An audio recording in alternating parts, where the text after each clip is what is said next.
All right, thank you everyone for coming today. Today we are here to honor a very dear friend of mine, and we're going to get started with our services by reading her obituary. Rita Mashak, a beloved member of Gillette, Wyoming community, passed away peacefully at her home in August of 2024. She was surrounded by her loving sons who were by her side during her final moments. Rita leaves behind a remarkable legacy as a funeral director and embalmer, serving the community for over 30 years. Her dedication to her profession and commitment to providing comfort during difficult times touched the lives of countless families.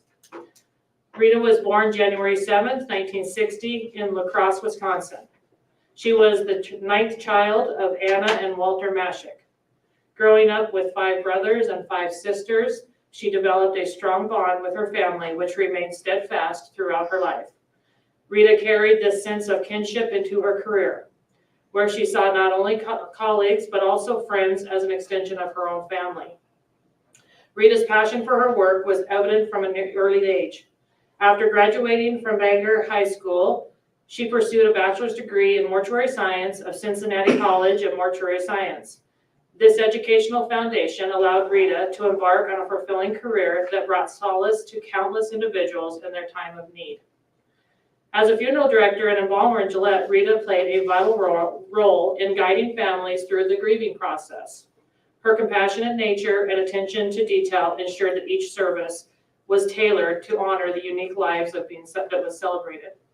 Through her work on the Campbell County Cemetery Board and as a deputy coroner for Campbell County, Rita further solidified her commitment to supporting the families even beyond their immediate loss. Beyond her professional accomplishments, Rita was known for several other pursuits that brought joy into her life.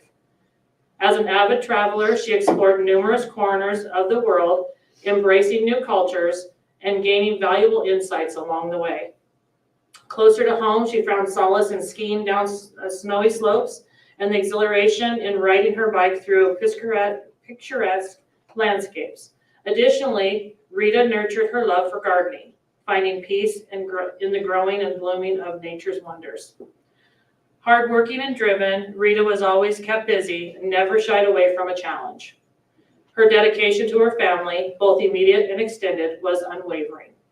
Rita survived by her sons, Joshua, Reuben, and R. Addison. The memories they share together will forever serve as a testament to the close bond that they held with their mother. Rita will also be dearly missed by her brother, Jerry Mashak, sister Joan, and late parents, Anna and Walter. She leaves behind 4 additional brothers and sisters who have been united through the joys and sorrows that their lives bring. In the hearts of those who know her best, Rita's memory will live through the combination of gratitude for her dedication to her work and fondness for the moments she created. Her kindness, compassion, and unwavering support will forever be cherished by friends and family alike. During these challenging times of grief, let us take solace in knowing that Rita Mashak has found peace in her journey onward. May we honor her memory by continuing to find comfort in one another as we navigate life's complexities. May she rest in eternal serenity. Well, thank you, Vicki. What an introduction. And I will explain how that originated. Oh, so anyway, when I went to mortuary school, they do not teach you how to write an obituary. So every community that you go into can be a little bit different. An obituary is not necessarily a legal document. It becomes more of a historical document. There are times that some insurance companies, sometimes airlines will want an obituary of that person. So sometimes we've got to produce something that somebody can get a flight or the insurance company. But basically, like I said, it becomes a historical document. In the obituary that Vicki read, it doesn't give my whole life story, but it gives the most important parts that I feel that the community would know me by. So if you don't write your own obituary, somebody else will, and you may not like what they put. So today, what we're going to do, we're going to start utilizing the forms that I handed out. So typically, an obituary is your life story. A lot of people look to see who's surviving and who preceded them. A lot of times when I'm looking at an obituary, I go, oh, I didn't know that was her mother and such. So that's where it comes in handy too. As you notice in our news record, we've got lengthy obituaries. And we've had a few icons of the community pass away, so theirs was extensive. When Vicki gives her pre-need seminar, and I'll give you the answer. She asked what's the most expensive funeral in the world. Who had the most and she gives you 4 choices. It was Princess Diana's, was the most expensive funeral. So when Princess Diana became part of the royal family, they already started documenting and starting to write her obituary. So it's in archives and such. So my obituary, where that was created, that's a new item. When I started in Cincinnati, the way we would take information, we would write down the survivors and who preceded, we'd have the services, and I'd have to call the newspaper and give all that information. I don't know if the lady was typing, was recording it, and then later on the fax machine came. So we still didn't have computers usually in a funeral home, so you had to type that up, but then you could fax it to the news, or not news record, local paper or any other paper that they wanted to get it out. Now we do a lot of things by email.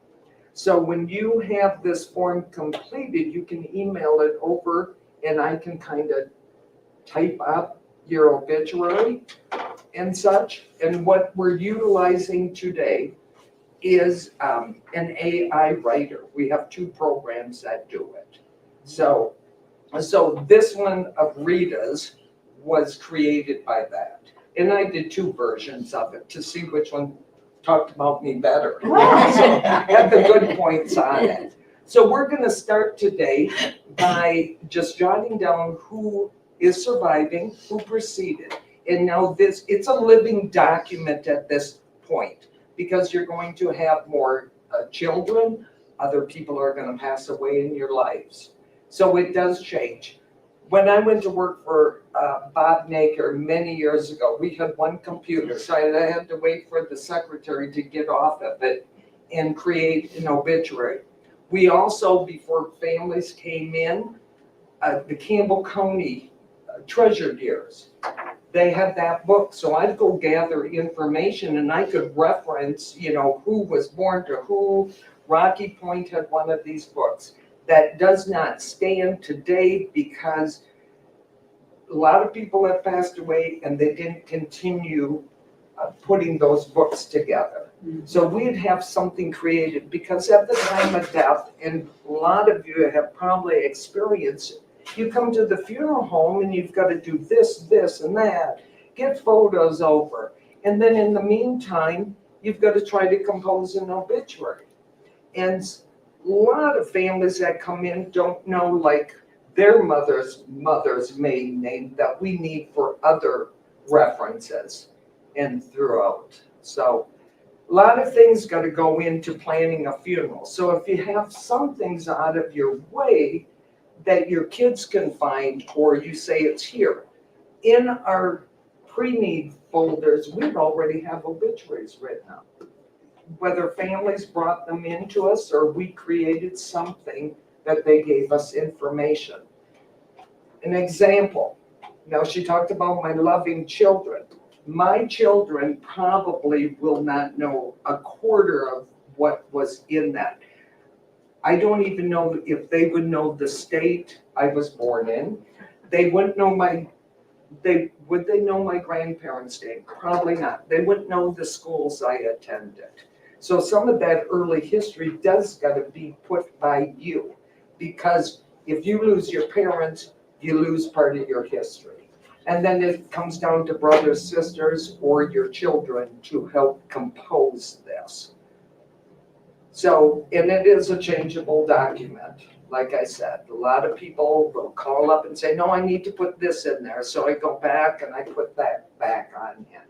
So we don't have a big database of obituaries. Where you're gonna find them is on our site, that we do post the full obituary up on our site. Also the news record. I don't know if the library keeps permanent records such as obituaries. But they have become lengthy because everybody wants to know everybody's story, so it becomes news. And our news record, you'll see on the bottom of some of them, paid by family and friends. Our news record, which I heard will start charging for obituaries.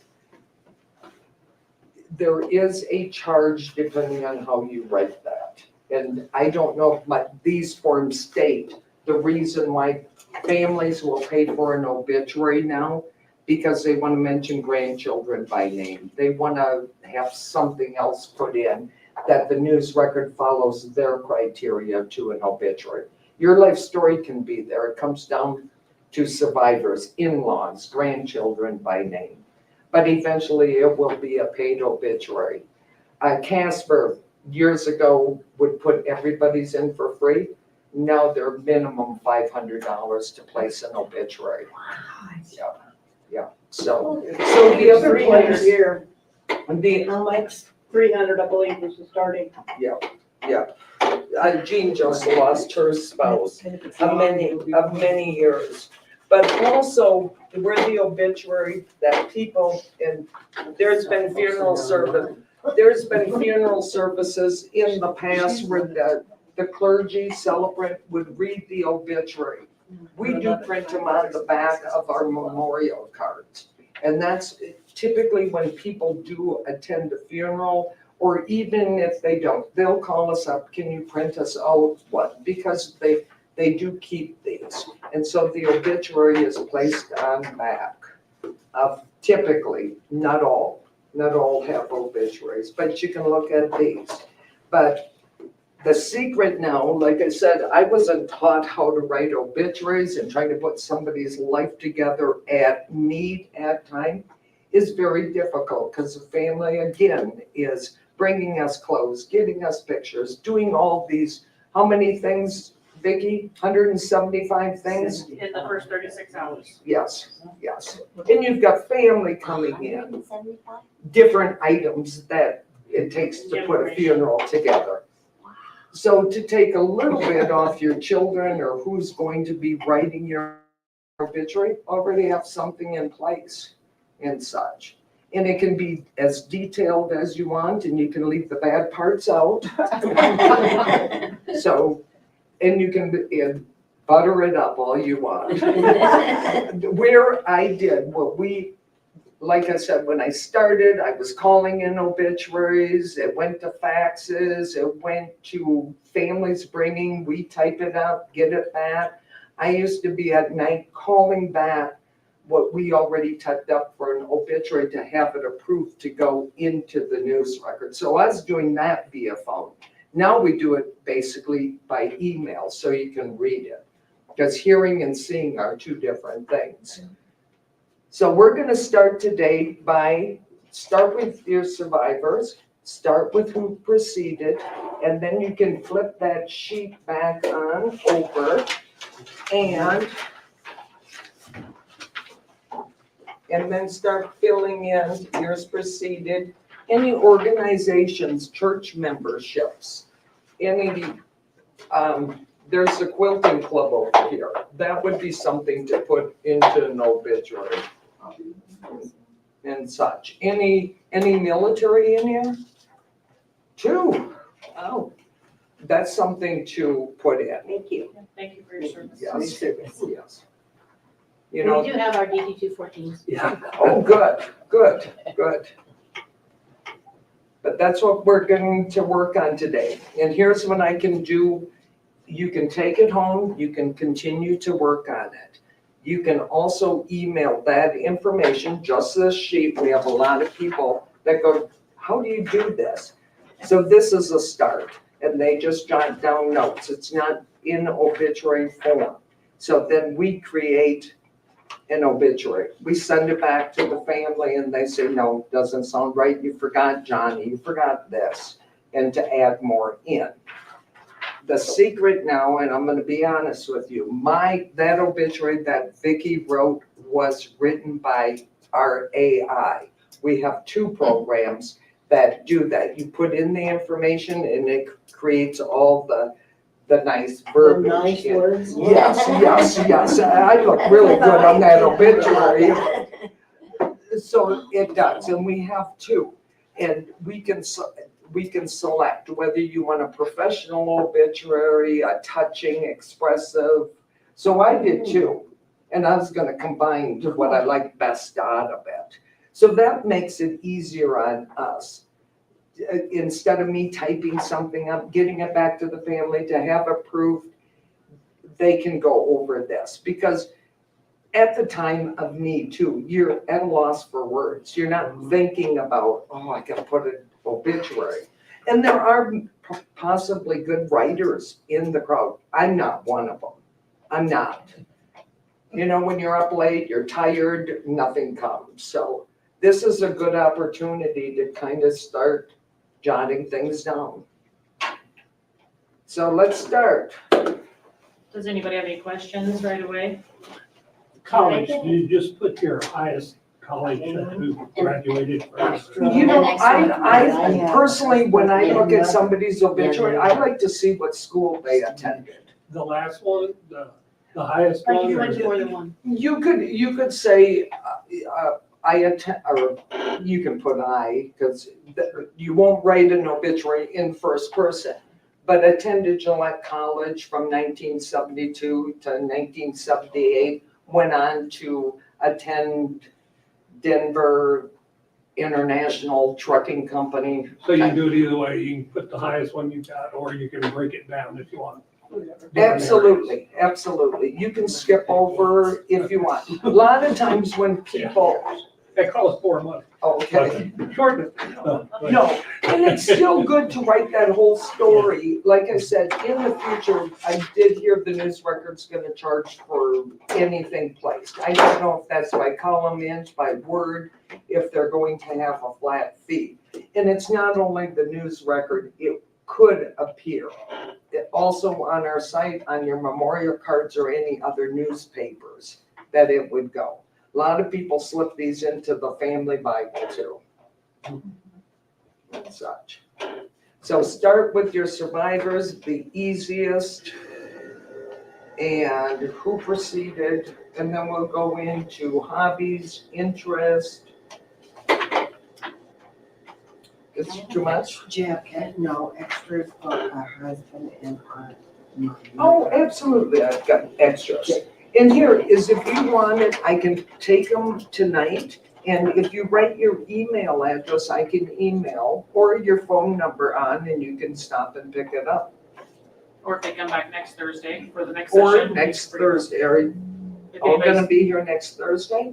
What's our topic for next Thursday? I am actually presenting meaningful experiences, how to make a meaning, or to plan a meaningful funeral. Service. And it starts with an obituary. No. You can see that introduction was for. Is that the, next week, is that the cremation versus burial? Yes, And yes, I've got extras because that may not contain, so don't, okay, move up. There's another. Yeah, Yeah. I'm taking that one. Yeah. Because we need our. Our spouses hope who for- didn't come. Yes. And my mother. In Vicky, you don't have one of those books. I do. I have more books in the back. I need. I will, yep. and I Oh, will- Okay, I'll get a few more. So our goal today is to get information down and have time of visiting and picking Rita's brain, picking my brain. If you have any questions at all that maybe is a question that you feel like is hard to ask, but you always want to know it about funerals, pre-planning, anything like that, you can sure pick our brains while you have us in front of you. Also, we have pie in the back and coffee. And so we will serve you, we'll come around and ask you what kind of pie you'd like, or if you want to get your own slice, that's okay, or slices, that's fine too. All right. So do we like put our like legal name or the name we're known by? And we can change it on an obituary. Some of that information, when we have to file a death certificate, we want the legal names in everything. So, an example, and which is a horrible thing to come here today, but what are the things two people fear? Death and taxes. A lady passed away that does my taxes, and she wasn't supposed to die during tax season. So her name, she really has a legal first name that she never liked. It will go on her death certificate, but in the obituary, it won't have that. So this is for our obituary, so we use our You, nickname or whatever. you could put your legal first name and then put what you're known Since as. I'm late, could I In read? parentheses, In parentheses, yes. okay. And Vicky's got these books that also corresponds to this, maybe something that's not on the sheet, but this goes a little bit into like planning that she'll probably talk about next week. But these are for you to keep. And then I have a friend who couldn't come today, but she wants me to get the handouts. Absolutely. So no, my husband's a veteran, why would they need their DD 214? Well, Rita, will you repeat the question so that it's picked up on video? okay. On the form, it does say a DD 214. That, well, besides that, families bring that in and I'm writing up the obituary. I can see what time they entered the service and when they were honorably discharged. That's part of it. But, excuse me, there is also some benefits possibly available to most veterans, such as the flag and such. This was kind of a form at need when families go, how do we start? It gave a list of things that would be beneficial. This couple back here that were in the military already brought their DD 214 because at the time they could receive a flag, military honors, a military monuments, maybe burial benefits. So it's good. So it's like, what if you can't find it? Then it's got to be requested, and it can take some time. But families can request their loved ones DD 214. I'm sure he's got it somewhere. And we have the forms for that as well to help you. One other point too, if you're like Kathy's father when he passed, they chose National Cemetery. So he's buried there and his wife will be buried there and his name will be on one side of the tombstone and her name will be on the other. So sometimes spouses Absolutely. have That's- benefits. Yeah, could be a big benefit, depending on where you married. your Correct, spouse. correct. And also, you two both being in the military, you each get your own space. Yeah. Yeah, Real So you can be side by side. That's right. we were just You're talking about. entitled to those Yeah. same benefits. That's wonderful. Did you meet in the service? Yes, we did. Yeah, she got lucky, met me in Turkey. She was a flight nurse and some of my men came in armed into her facility and she wanted to talk to the person in charge because they don't bring their guns in here. So. We had a weapons locker and they wouldn't use it, and we can discuss this Oh, I 42 had to years go later. 6 months after we met, You were married? Yes. we were married when we came back to the States. Oh, in the States, okay. Good. She was a flight nurse back then. I was in charge of some base security. Good for you. The one thing I've heard is that it's, when you put all this in the obituary, then scammers can get your information. And so it's not good to put all that information. Well, You can write an obituary, but it's not good to put it in the paper. Thank you. And that has been a concern with a lot of people. Sometimes people want, like January 7th, 1960, because there's my date of birth and there's the date of death on there typically too. So I don't know how spread that is, to be honest with you, but anything you don't want in print, we would not put it in print.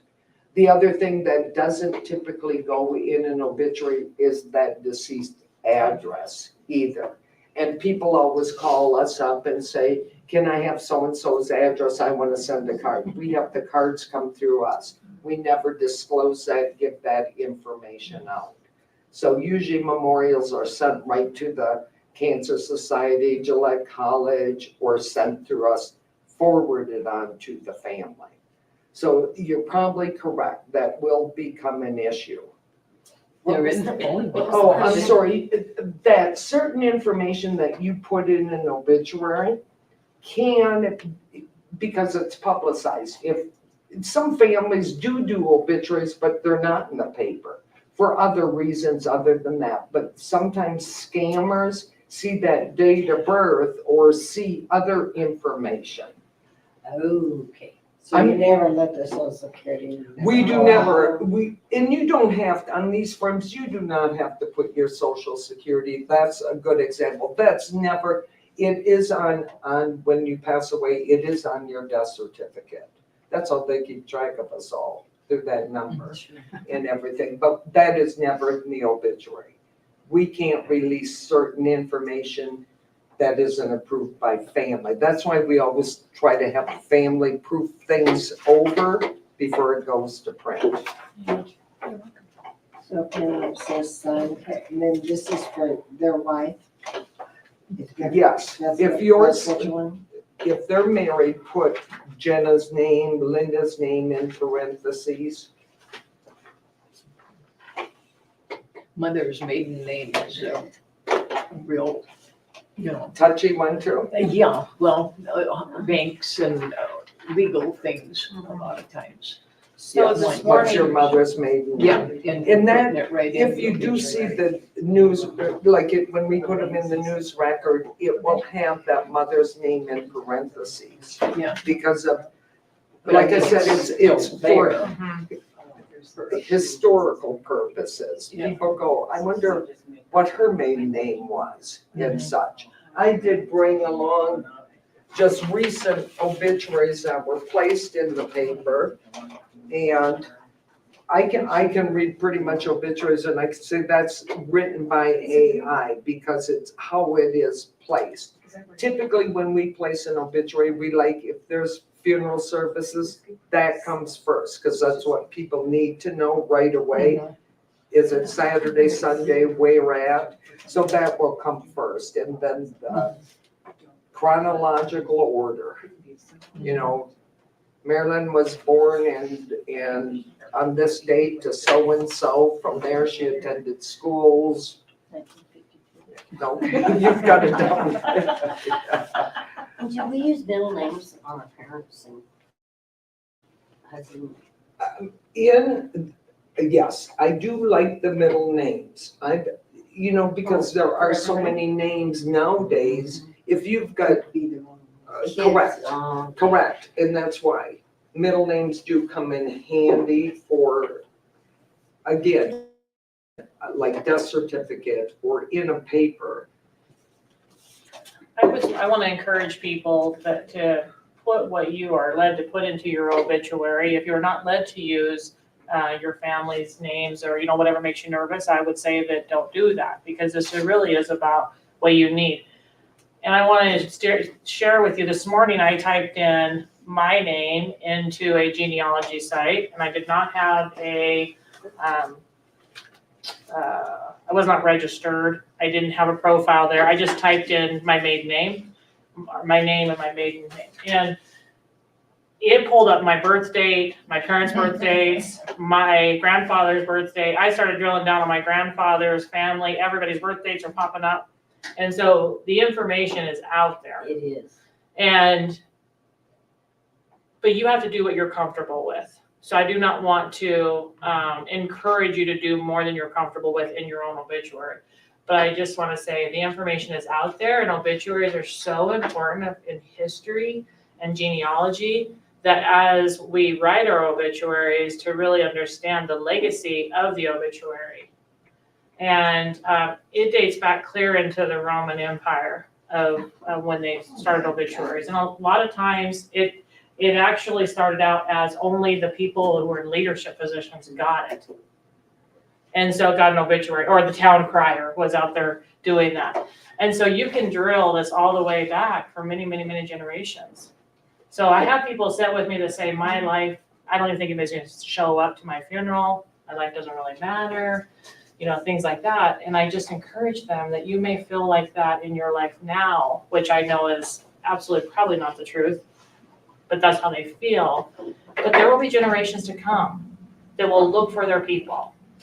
We are living generations of that. We look for our ancestry. What means would it be that somebody else wouldn't look for you? So I just encourage you on that as well. That it's went on for generations and generations and generations and generations to come. And here's one in the paper too. She passed away somewhere else, Lorna Jean Whistler, and she was a DeVol. So they're still putting that information in and such. But I knew the Whistler family, so read her obituary. But here, it's for my maybe future grandchildren. I've got the 3 boys. They need a date, they need a woman, but I don't have any grandchildren. And probably in my lifetime, I probably won't see them. And so how does my children explain what grandma that they never knew? Oh, it's not sad. I knew my kids. It's not a sad situation. But there are things that my kids won't know that weren't in my obituary, but that's, for me, that's good enough. They don't know their mother had a paper route, that she was in track and field. I never told my kids some of this stuff. That I worked in a nursing home. I worked for a core lab. You know, not all of it's in there, but I can go back and have the AI writer put that stuff in for me. Everywhere you worked. Good. You know, people that have moved around in jobs a lot, they go, do we have to list all this? Just say they work various jobs doing cleaning at the motel or something. Mm-hmm. So you can group things together, and a lot of people, you know, if there's divorces in the family, do we have to mention him? No, you don't. That's up to you. If you want to say there were two children born to this marriage, later divorced, then go on. Obituaries too have been the news record, part of their criteria. If you're 70 ages or less, they want a cause of death in there. So they'll pull us back and say, would they pass away? And I'll go. For me, that's really confidential information that goes on the death certificate. So you kind of make it general. You know, so I got to call the family and say, is this okay to print that he had died of a heart attack or heart condition? Because we don't always know what people pass away from. And sometimes, and especially when I first started working in Gillette, a lot of suicide, a lot of high school suicides. And families wanted to put an obituary in, but that had to be mentioned. That's where the paid. What had to be mentioned? It had to be mentioned if it's a free obituary. You'd have in the blotter stating certain information, and not all of that hit the blotter. But a young person that committed suicide, and some families now are, I want people to know, so this doesn't happen again. And such, so that's the hardest obituary to write is when you have a baby that's passed away. You know, because you don't have the life story. You kind of have the wantedness of that baby, but you can't do a lot with somebody that hasn't. So like when it asked move to Gillette, like, you know, is Wright or Rosette or when you move there, or just the year you moved to Gillette? A lot of people, and I'm one of them. When did I move to Gillette? That kind of establishes when I started kind of making this my community. So I always like that. I like to transition, you know, okay, you're born in Michigan. Why, when and where, why did you come to Gillette? You know, some To the people. area. is To what the I'm area, saying. yes, So yes, you could put Gillette area correct. and then Or Count Campbell Wright County. or Rosette or wherever you Yep. lived before. A lot of people are proud of where they're born at, but then they've made this their home, and I do like to know when they came to Gillette. And then I read some of these obituaries and I go, wow, I didn't know that. Wow, that would have been nice to know.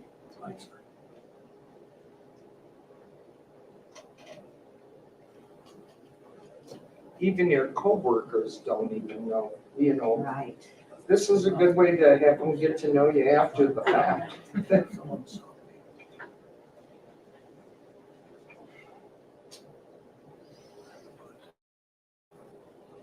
I have a question.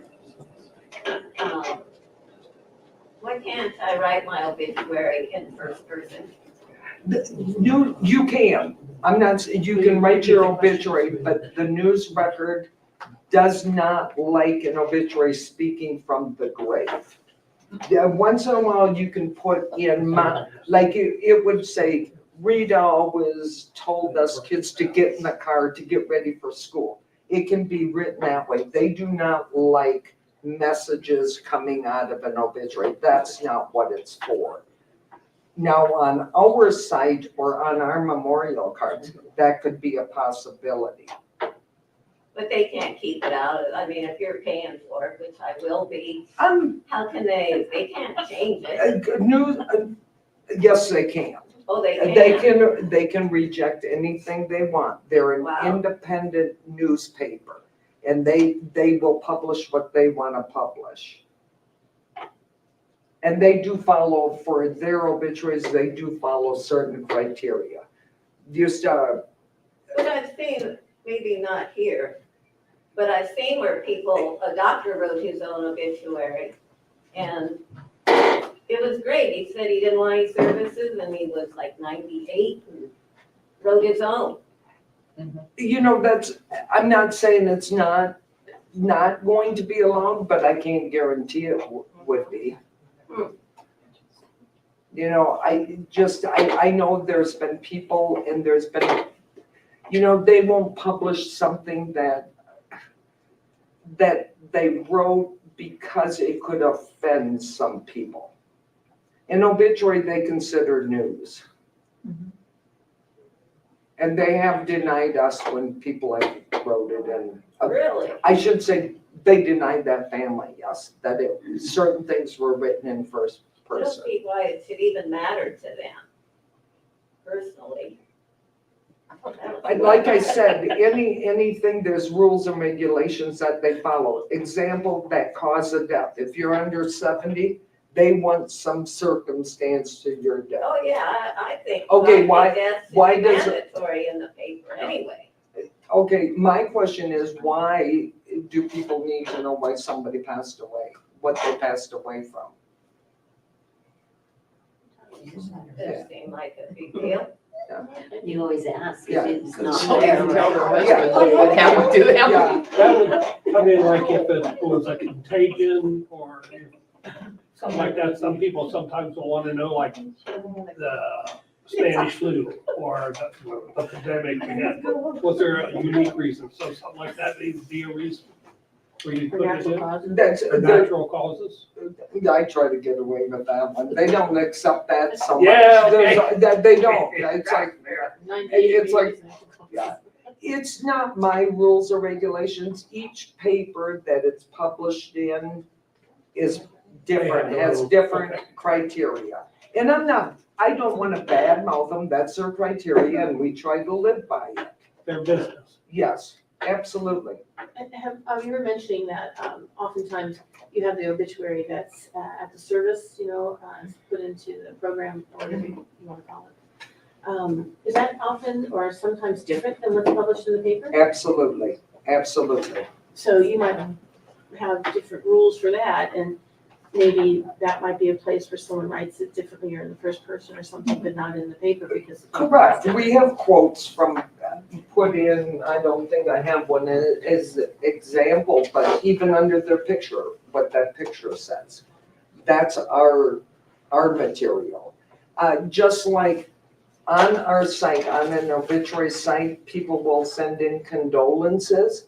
There are some, and we've got to approve those because we get some not very nice ones. So we do not approve those because that's kind of like what a news record. They don't like it, they don't have to print it.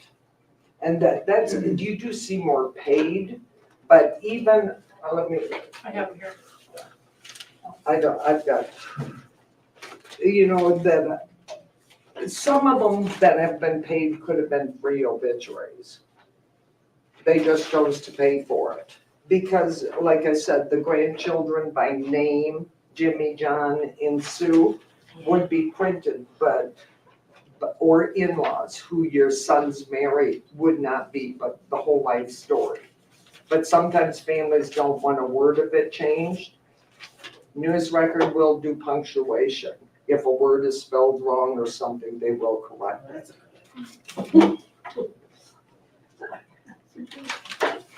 What is a, Because I've lost it since I don't want to spell it.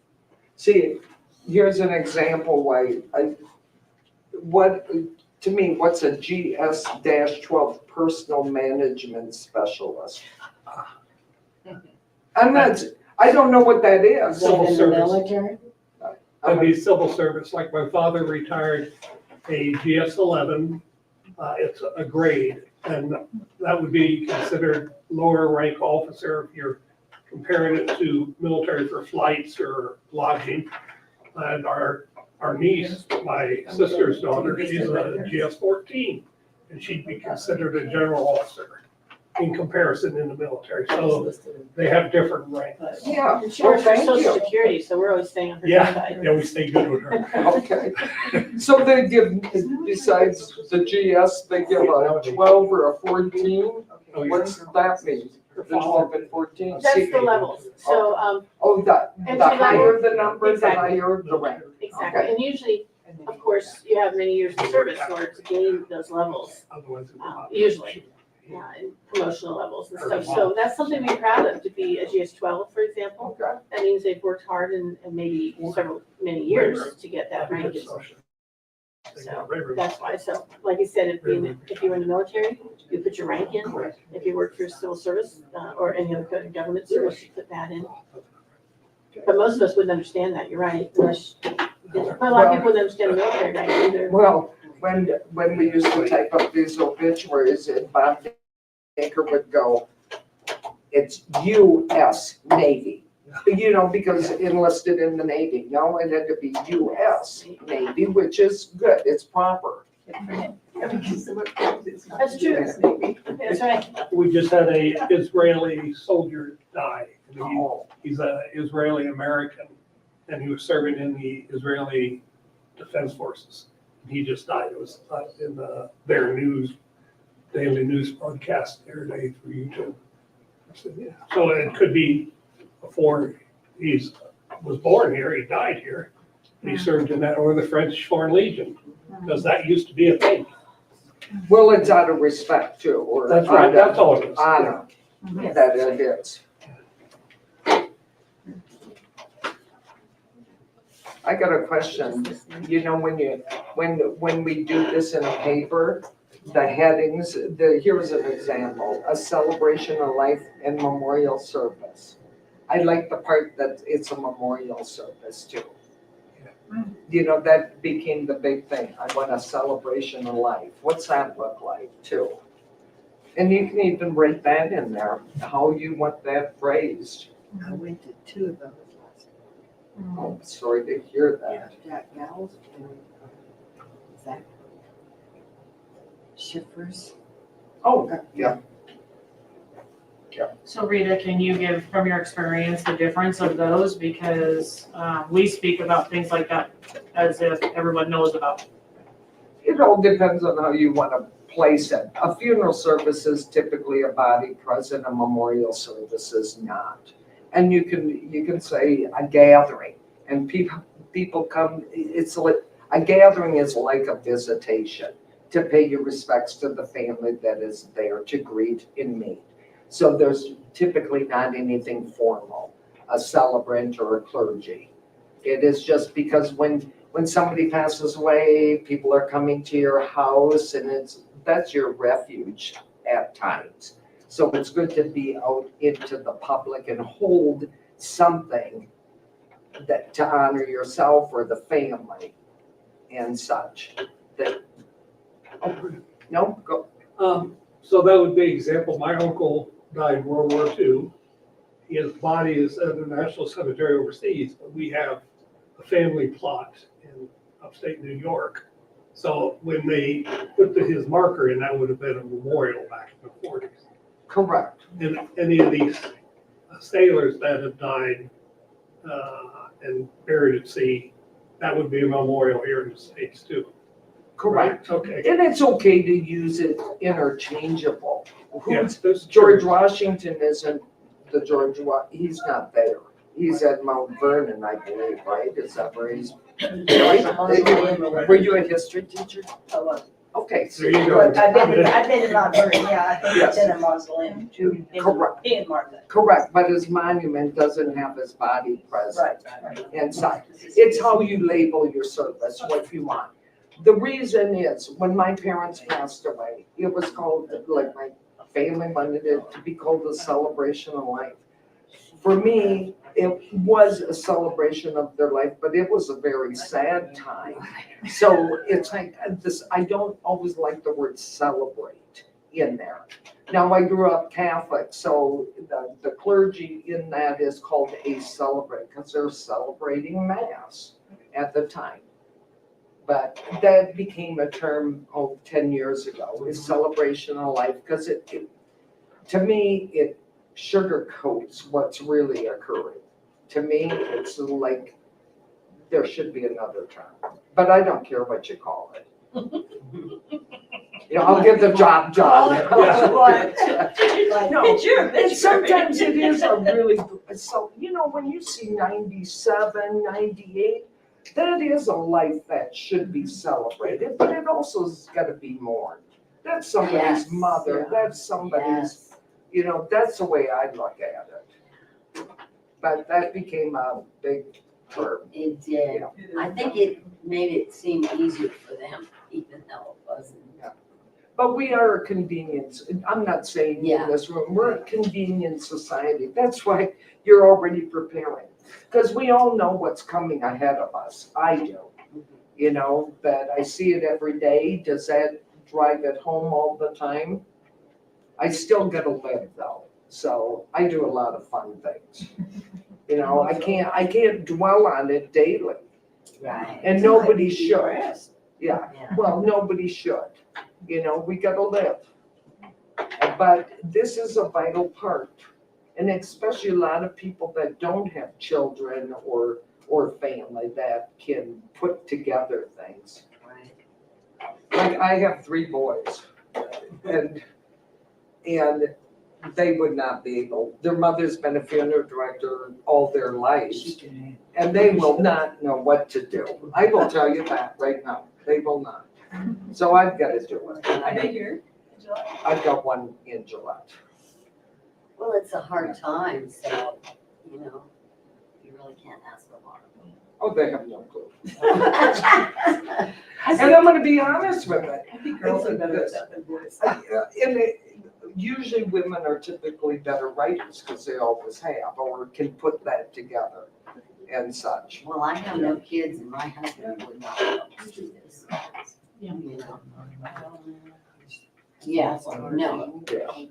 And here, when you start doing this, start doing somebody else's. Yeah. And I'll do this. yeah. Has anybody ever had to sit down, help a family member put together an obituary? No. Well, this will help. This will help. Let's start with survivors. Who's preceded? What's interests, hobbies? What you do as a young lady? Now, preceded in death, like, do I put my in-laws? You can. Yes, you can. I would just say, it is very helpful. My father was ill, and so the silver lining to that is he had some time he prepaid and, pre-planned his funeral and his obituary. He had been in the service and he wanted to be buried in his uniform. He made sure that was all put together. He was a Marine, and when we got everything together, he was like, the hat and the gloves are dingy, after all the years. So we had to get a new cover and new gloves. It's like, Dad, it's going in a casket in the ground. But he was like, this is what I want. It's like, okay. It was very helpful that it was all planned out. And so when the time came, it was like, we already knew what to do, And when those decisions are made and it's all written, it's Yeah. much easier. It was Yeah. so helpful. And especially if you do that, this book that Vicki, start looking at it and putting that down, because most times when families come in, they go, well, Mom pre-planned what she put down. Well, sometimes I have a lot and sometimes I have nothing and such. So it is good. Your clothing, your music, your jewelry, Yeah. where you want to be buried. Yes, it was so helpful. It sounds to a lot of people kind of morbid, but it's not. It's very helpful and practical because it does happen. Again, he was ill, so at least he had some time, to make his wishes known, and he was very clear on what he needed. You don't always have that option, sometimes it's a sudden death. But it was so helpful, I can't even tell you. His obituary was all written down. He knew exactly what he wanted to say and how to say it. It was all laid out. It was so helpful. And I haven't done that. And part of that secret or is to know if your family has done that, where to find it. Yes. How many families go home digging through everything? I know they had it here. I know they wrote this up. Where is it? It So- was. In fact, he was saying it's in the bottom right-hand drawer of this old top Look desk. at that. And my mother had to call me to say, where did your father put this? I said, Mom, everything's in the bottom right-hand The drawer. oldest of the family. Yeah, okay. And it was, and he was so organized, but she was so upset, of course, at the time. She wasn't even thinking, but it was all right there. I know he had it all written up, yep, it's all right there. She didn't want to hear it. But it was so helpful, and I can't emphasize that enough, like you said, it's such a time, you're not thinking about some of this stuff. It is, and especially, even if you're trying to prepare for it, I think it's just, you've had your parents all your life, and then here, you lost them. And you've watched them grow old. We watched ourselves grow old, but still to prepare for that day is quite shocking.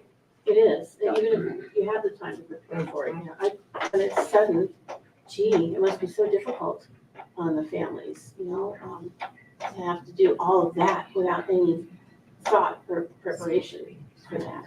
And some of that can be, you did get one of these books Yes. that you can start. I did, Oldest. because not that they're gonna find it, but my kids, this is my urn that I will be placed in. Oh, So in this urn, they've got a few treasures. I just opened it up for the first time. I guess there's not room for me. But I've got all my Jackson Round tickets in here, but somewhere, Oh. oh, there's the jazz. It is my urn. Somewhere in here, I filled out one of these books, so my kids would know, but now they might not be able to find it. I guess I'm kind of a hoarder. But it's in there. So that's your little That's, memorabilia. well, it's gonna go with me. This is, Oh.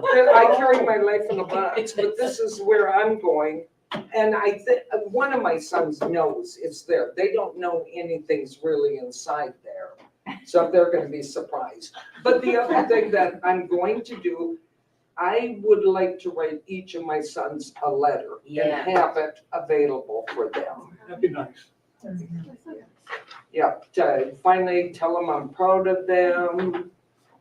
Yeah. Yeah, Well, me yeah, too. it's I don't gonna know be a about sad letter, but it's all that, everybody kind of, maybe not so much anymore. Do you do the Christmas letters? I did. I do.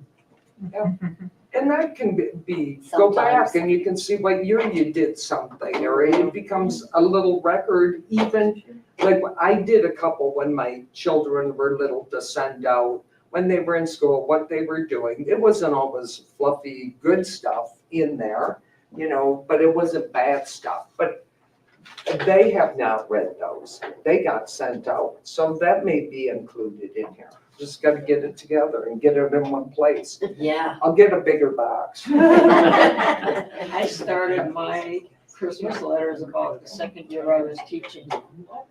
You know, I had friends and stuff, even from college, and I try and write a note, and I pretty soon discovered that Hi, Betty. there was never any way I was gonna get personal communication to everybody I wanted to before Christmas.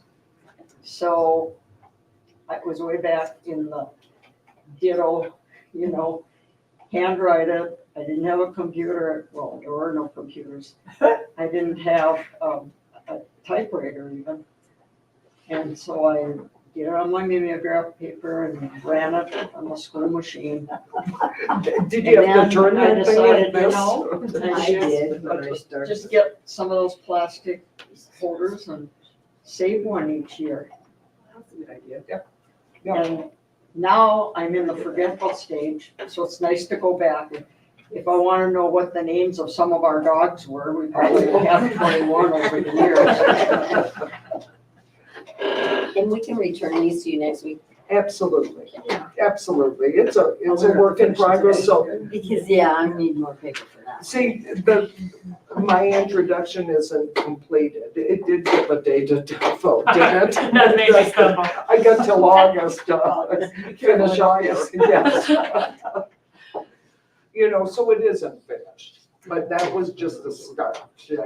Because it is, you know, did anybody ever write a book? I haven't. No. But to get started, how do you start? You know, at least Yeah. it's a start, and then it gets added to.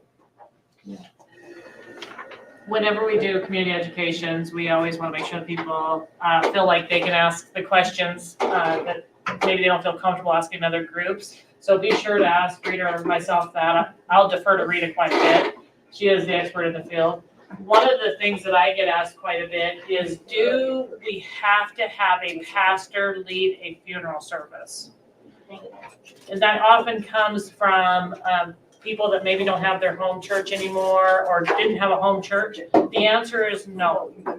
That you do not have to have a pastor lead a funeral service or a celebration of life. So do you have to set that up with your pastor if you want your pastor to have a service, or is that something you do? You can, in these, you can request, a clergy will come and go, but if you belong to a church, it could be the current priest or the current priest that's available, Father Bryce or Father Titus, but you want to have a Catholic service. That's an example. Otherwise, you can have a family member speak about you, but if you have somebody in mind, you belong to a church, that's where I want to have my service. I want somebody from the church. I just recently had where her clergy, but she asked I'm going to call him a deacon in the church, officiate, celebrate the service. I'm not going to say officiate, because when you get married, you have to have a marriage license. When you pass away, a funeral, yeah, there is no funeral, or no funeral license to perform a service. But you can sure have an ordained priest, or you can have an ordain somebody else, or you could have a lay person do that. A lot of times family members, and they do a great job. License for marriage, the death certificate. Yes, and we don't have that death certificate for 2 weeks after death typically, so what happens in the meantime? No taxes. They shut your stuff down. Oh, yeah. Yeah. Yeah, absolutely, for a good reason, for a good reason. Another common question, Rita, is, do I have to be involved? No, you do not. It depends on what your family is going to plan for you, but you do not have to, in the state of Wyoming, be involved. Now, if we're flying you common carrier, best circumstance, but say you're in anatomical that we could get down to Pensacola, Florida, there are different criteria to get that body down there. But usually when we cross state lines with a person, we've got to make sure that we're complying with the next state and everything. But typically not. We do a lot of burials or cremations without that person being involved. Your family still has an opportunity to come and say goodbye if they were not at your home, and even if they were. But that is, we've got to do something within 36 hours. That's cremation, burial, refrigeration, or embalming. And we do have refrigeration available. Back when I started with the Nakers, we did not have that available. And the hot summer days, and So how long can you refrigerate a body if you have somebody that needs to wait for somebody to come in from afar away? for a long time. Okay. It really is. Now, we've had people at the coroner's office, or coroner also has that facility, and there's times they can't find the next of kin. Or there's just a delay in families gathering in money, making decisions. So some people are held for quite some time, some of our county burials. In your cemetery here, is a vault included? No, good question. Marilyn asked if a vault is required at Mount Pisgah or any of the cemeteries, Campbell County jurisdictions. There's 6 or 7. Savage Den, Rosette, 4 Mile. There's Right. several. Right? No. And Wright is in our district. Does not require a vault, so a casket can go right into the ground. That brings up, you don't even need a casket to be buried in our cemetery. I have done several what they consider green burials without a casket. And it's not that family, What are they in? What's the body in? there's, I'm gonna call it swaddled in a blanket, covered with a blanket. Jesus. And we've used, Oh, really? You can be buried that way with not in a box? so far, in our county, now you go different places, there's the cemetery on Gray Road, Pleasant Valley, Little Iowa. They require a vault. It's a rural cemetery, but that's their community's requirements. We also have the funeral home in Newcastle. Newcastle, the reason they require it is it's city operated, and they don't have the lowering equipment to lower that person in. Now, do you need that? Do you need that piece of equipment to lower your body? I have lowered caskets, bodies with just ropes. The So what is that old-fashioned way. called if you just want to be swaddled? It's known as a green burial. Well, we can make up a new name. What would you call it? But That's the way I was. Yeah. And I you was know, there's- thinking about that because I didn't want to be in a casket. absolutely, just done some. There are different states doing different things besides embalming and burials. There are composting. What was the other? There's also Fertilizer for a tree. I want to go back to the dirt. Fireworks. placed in fireworks. That's if you're Well, cremated. that's me. Okay. What? But different things to do other than cremation and burial. Can you do that? Perfect. You can. Thank you of that. That has really settled a lot of my So after you get cremated, Here's- it's sticky enough. Here's the other thing, I also cremate pets, but I don't know. I had heard from a vet clinic that you're not even supposed to bury your pet in your backyard. I don't know. Really? I do. Yeah. Yeah, I got a few. I do not know, but here, we've got city ordinances, but we bury plenty of people on their own ranches. The one thing that we ask, it should be a registered area with the clerk on property, because if it does go into whatever gets resold, it's nice that the owners, new owners, would know that there's burial on that property somewhere. So you can do that in Wyoming. Yes. In, There you go, Sheila. in Cheyenne years ago, Take care a of it, lady yeah. buried her newborn baby that died in a planter out front. And after they found the body years later, and they found the only thing they could get her for was she didn't get a county license, burial license or permit or something like that. So they're not wanting to put somebody in jail, but I mean, it was determined it was natural. So, Correct. When we take a body anywhere, traveling out of state, we go with a burial transit permit.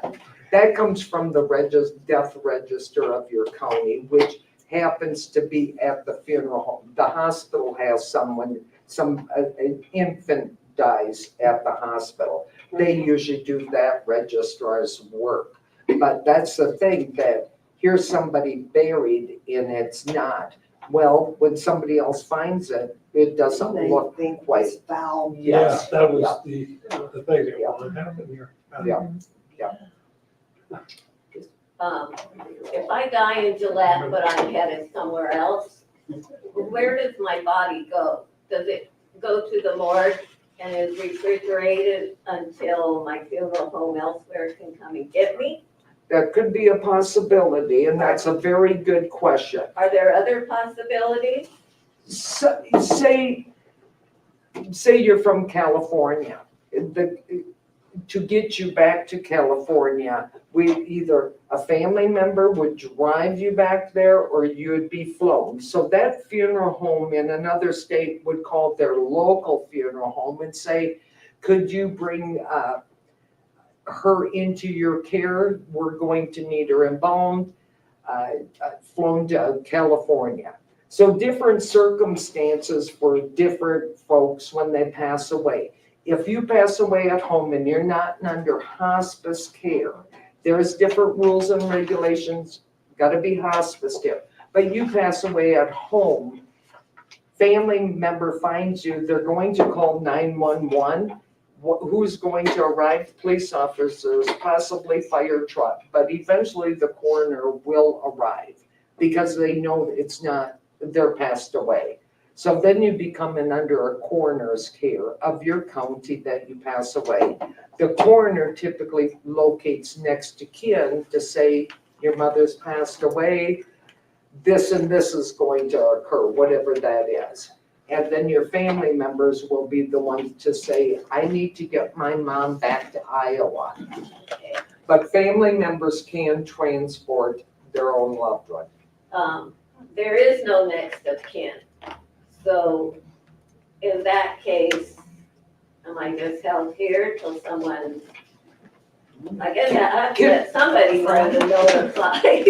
And we have had a lot My of funeral friends. home that I passed away, but I mean, let's say I die at home or whatever, car accident or some plane crash. Am I held here? I must be. Held in Yes, the because morgue? you passed away in this county until the county can determine what you passed away from, whether it's natural, the manner of death, suicide, whatever.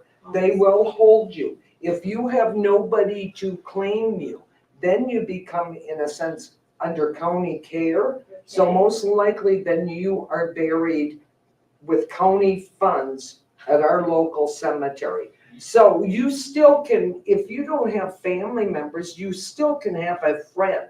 You can put that in writing that they're in charge of your funeral arrangements. State of Wyoming, it can be written on a napkin and it's legal and binding. Well, You don't have to have a big that'll be will. done, but I just wondered because my funeral home, I said, how are you gonna know if I die in Gillette? I'm gonna be buried elsewhere. He said, well, you have to give these cards out to your friends because there's no kin. And hopefully they'll contact the funeral home elsewhere. Put it on the refrigerator.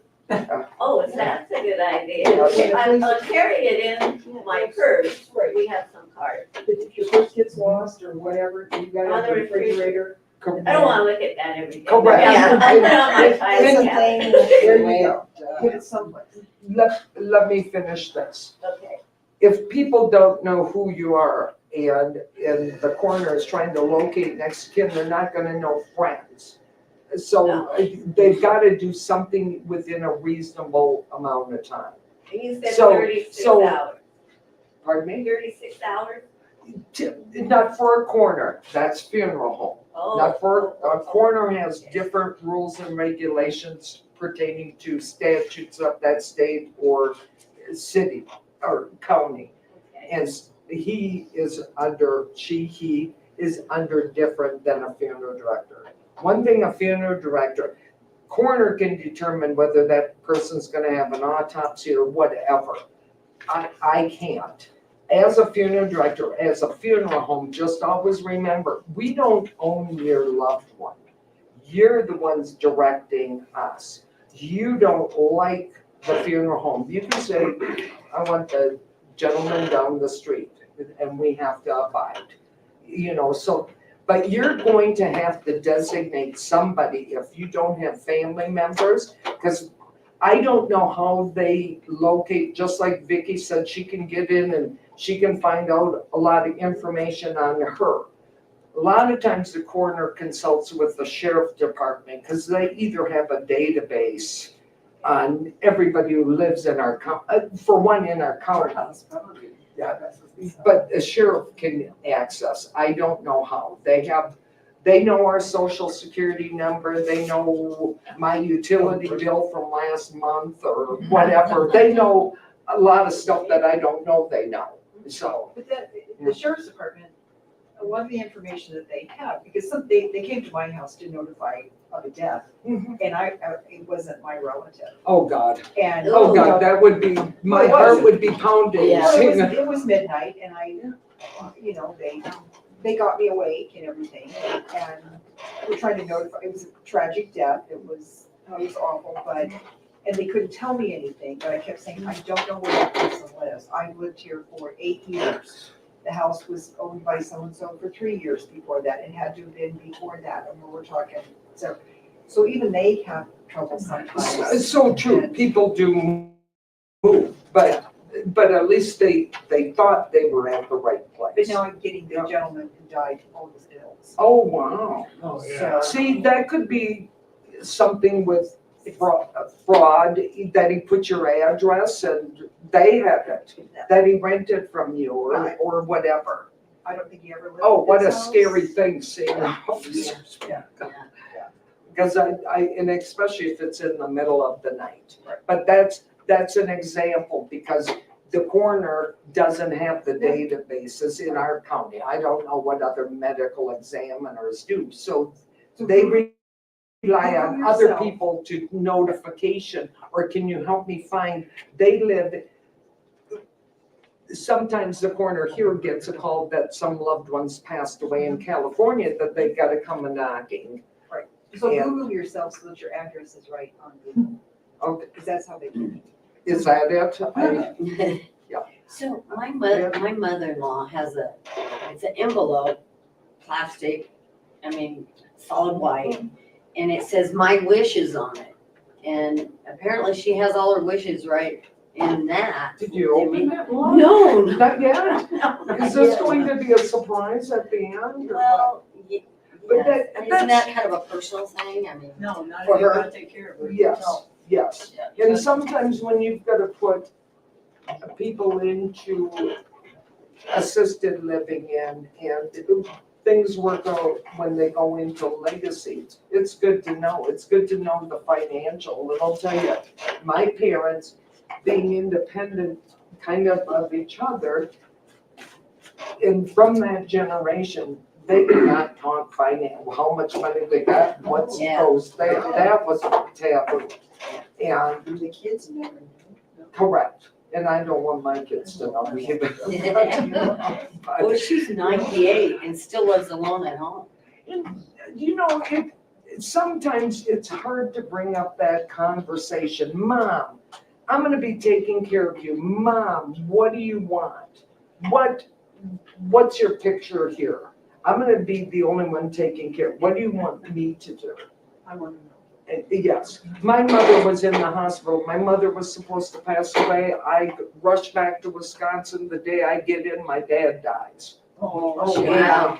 So we have to call back to work and say, well, it's not mom, it's dad. They gave my mother a month to live. And my mother told me what she wanted. They already had it pre-planned, both of them did. But she goes, well, I'm just gonna be taken and be cremated. And I said, Mom, you got 11 kids. You know, do we have a say, which, she was the last and we would have a say, but then I've got older brothers and sisters.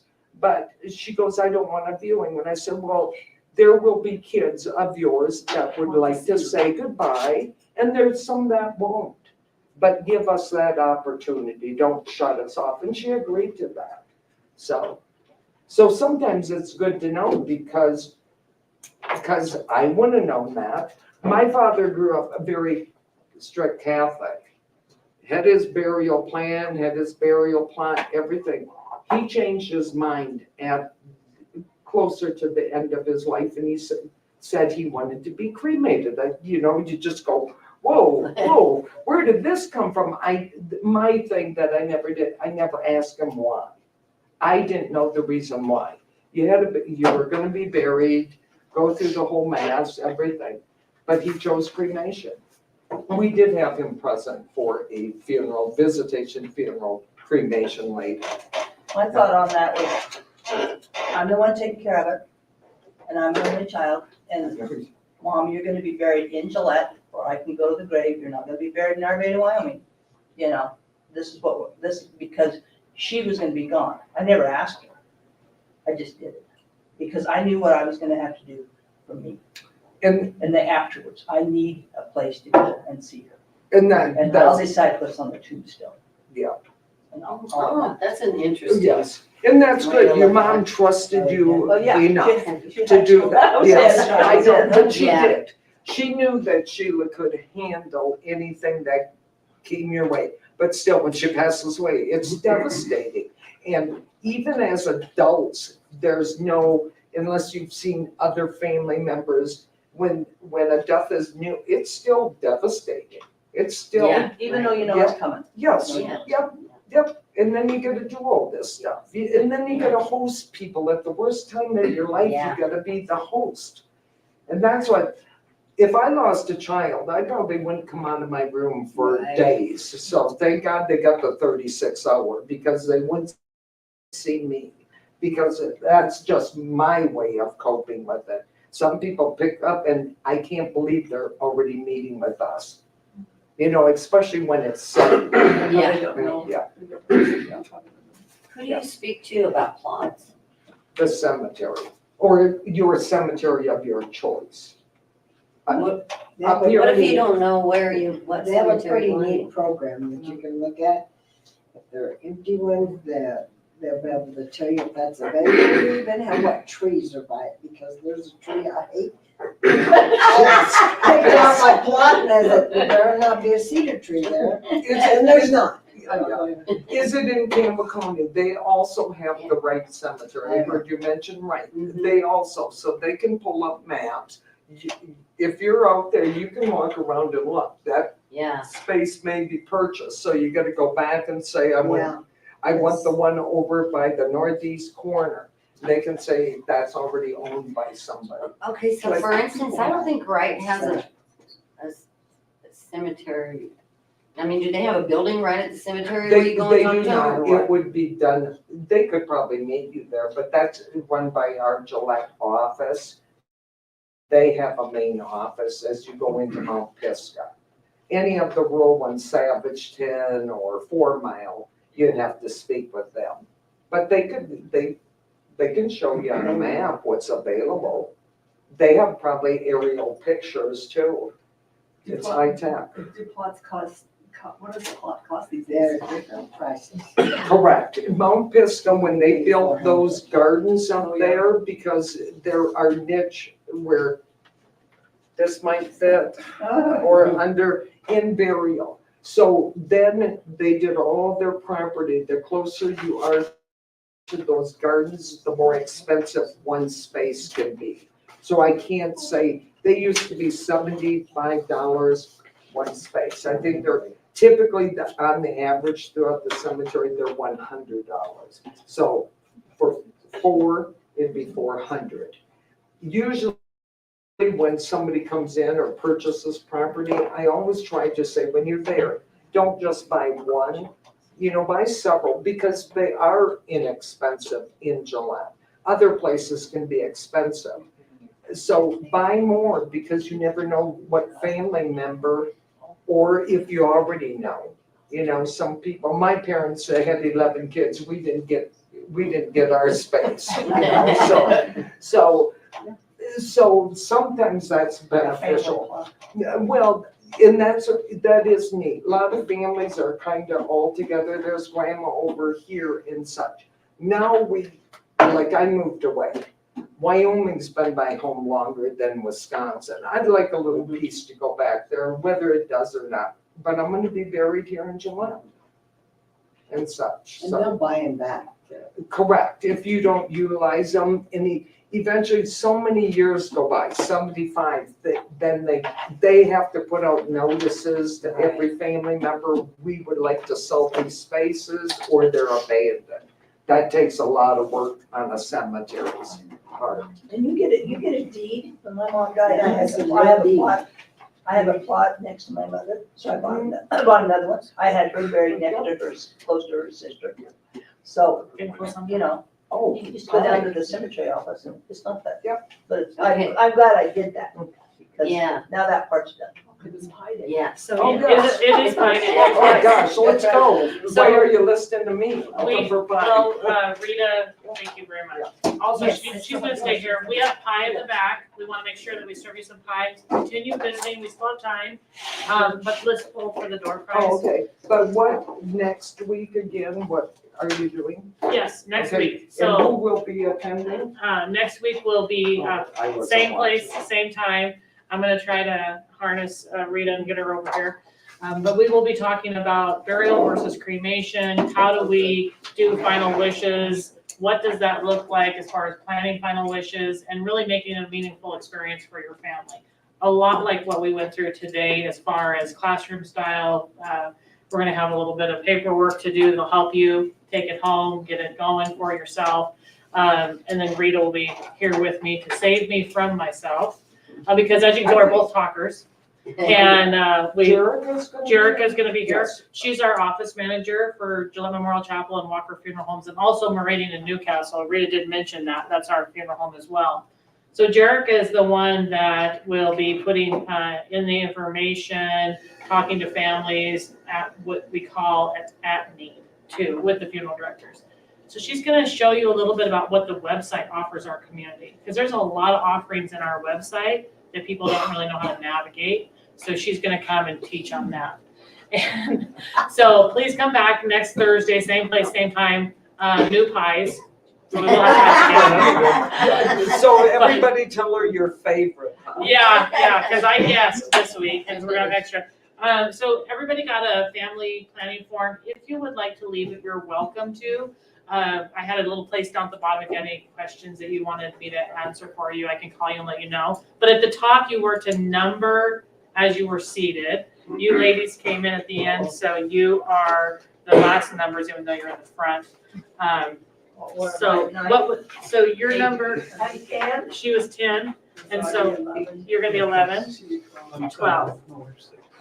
And I put the numbers in here, 12 numbers. So this is Rita's urn, and we didn't really go over that. Urns can be what you'd like them. There is certain, they do get probably too big for certain niches. Yeah. But anyway, you can have an urn that's a cow cookie jar. I loved that one when I seen it come in. Or you can have a traditional urn like what you would buy at a funeral home, things like that. So be thinking about that. Rita, they just need to be sealed at the top, right? You just need to be able to seal them, an urn. Can you seal You it? don't have to seal. You do not have to. Why See, this is would why you? she's here to seal me. You don't have to, no, because that loved one still belongs to the legal next of kin. And so Once you they're- want to take out some cremated remains to take to Aruba on vacation or and such, yes. Once you they're can do that. buried. Once they're buried, it doesn't, you could, another green burial for cremated remains. Some people will take the container and pour it right in. Okay. Because, Is there any rules about where you can scatter ashes? yes, there is. Any time on like national forest, you really do need a permit. Any time on private Yeah. property, you want to go back to the family ranch, but somebody else owns it, rightfully, that's not legal to do. Well, that's, That's the other thing. I'm just advising you. What I don't know, I don't know. So don't tell me. But I'm not gonna report anybody. A lot of people are up in Keyhole, up in the Bighorns.